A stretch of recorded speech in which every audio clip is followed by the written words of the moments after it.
আবার যদি কোনো কাজ শরীয়তের বিরুদ্ধে চলে যায়, যে মানুষ সুদ খায় তার কাজটা শরীয়তের বিরুদ্ধে চলে যায়, যে মানুষ গুনাহ করে মিথ্যা কথা বলে তার কাজটা আল্লাহ তাআলার বিপক্ষে চলে যায়।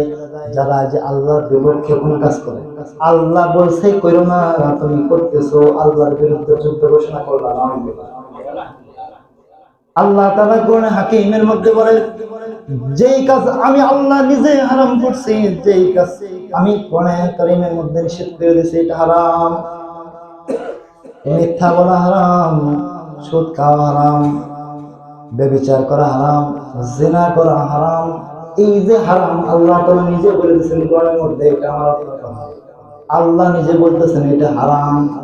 এই যে হারাম কাজগুলা যেগুলা না করে দিছে, এটা করবা না। এরপরেও যদি কোনো বান্দা আল্লাহর বিরুদ্ধে যায় এই কাজটা করে, তো আল্লাহ তাআলা নিজে ওই বান্দার সাথে যুদ্ধের ঘোষণা করে। আল্লাহ নিজে যুদ্ধের ঘোষণা করে।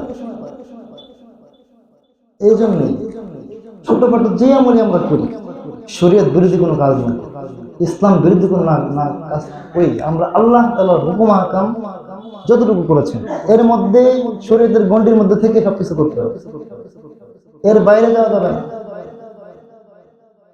এই জন্যই বলতেছিলাম, ওমা খালাকতুল জিন্না ওয়াল ইনসা ইল্লা লিয়াবুদুন।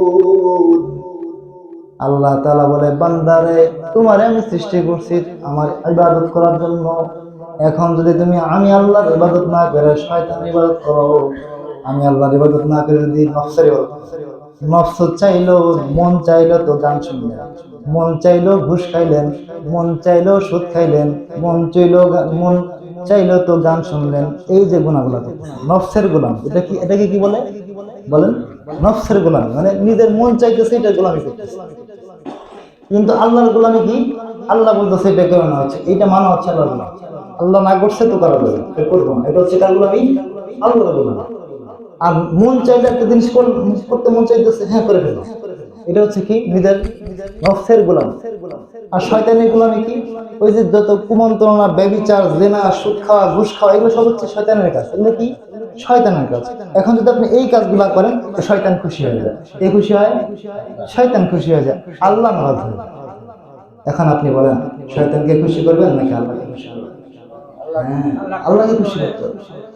আপনার প্রত্যেকটা কাজ যেন আল্লাহকে রাজি খুশি করার জন্য হয়, প্রত্যেকটা কাজ। হ্যাঁ, এজন্যই আমি আপনি যে আমলই করি না কেন, আল্লাহ তাআলা রাজি খুশির জন্য আমার আপনার কাজ হবে। ইন্না সালাতি ওয়া নুসুকি ওয়া মাহইয়ায়া ওয়া মামাতি লিল্লাহি রাব্বিল আলামিন। কোরআনে কারীমের মধ্যে আল্লাহ তাআলা ডাকতে বলে, ইন্না সালাতি, নিশ্চয় আমার নামাজ, নিশ্চয় আমার হায়াত, নিশ্চয় আমার মওত, নিশ্চয় আমার রিজিক, দুনিয়ার জীবনে যা কিছু আছে সব আল্লাহর জন্য। কারণ আপনার হায়াতটা তো আল্লাহ থেকে নিয়ন্ত্রিত, আপনার রিজিক তো আল্লাহ থেকে নিয়ন্ত্রিত।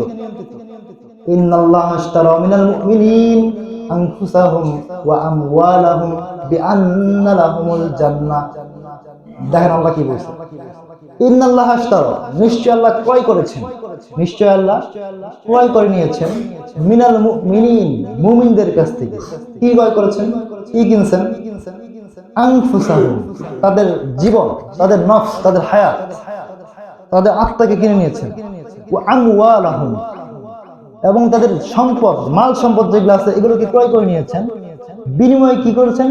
বিআন্না লাহুমুল জান্নাহ, বিনিময়ে জান্নাত দিয়ে দিয়েছেন।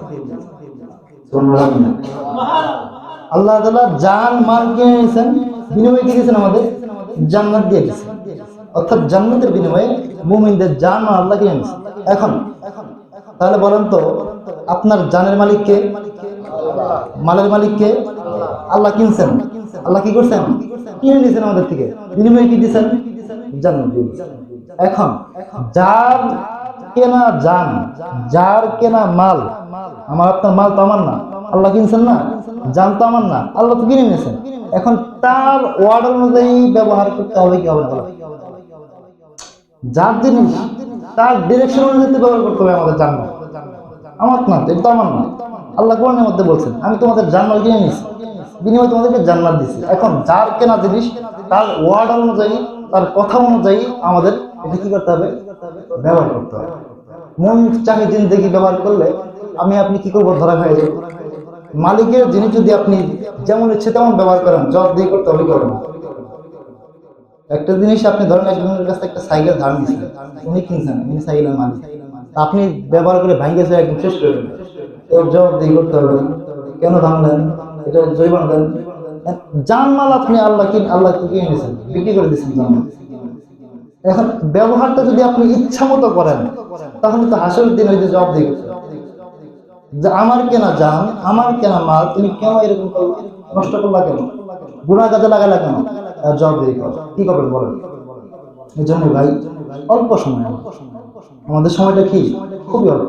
যে ইহা হাম সব মুসাফির, এখানে আমরা সবাই মুসাফির, অল্প সময়ের জন্য আসছি, চলে যাবো। এখানে কেউ থাকবো না, কেউ থাকবো না। আমার দাদা নাই, বাবা নাই, কেউ নাই, আমরা থাকবো না। 100 বছর পরে দেখবেন যে আমাদের নাম গন্ধ নেই। আমরা যে দুনিয়ায় ছিলাম, এই চরজামের যে যে মুয়াজ্জিন সাহেব ছিল, 100 বছর পরে নাম গন্ধ নাই, ওগুলো চিহ্ন শেষ, নিশ্চিহ্ন হয়ে যাবে। এই জন্য ভাই আসে যে কয়েকটা দিন আছে দুনিয়াতে, গুনাহ না করি, হারাম কাজে না যাই, হারাম না খাই, এটা আপনার হাসরের দিন বিশাল কষ্ট করতে।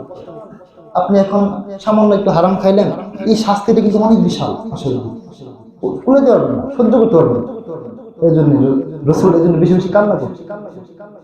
যখন মেরাজে গেছিল রসুল, তখন জাহান্নামের যে বৃত্তান্ত যেগুলো রসুল দেখছেন চোখ দিয়ে, এই জন্য বেশি বেশি কান্না করছে। সাহাবায়ে কেরাম বলতো রসুল এত কান্না করে। রসুল যখন নামাজ দাঁড়াইতো তো দাড়ি ভিজে যেত, কাঁদতে কাঁদতে কি হইতো, দাড়িগুলো ভিজে যেত।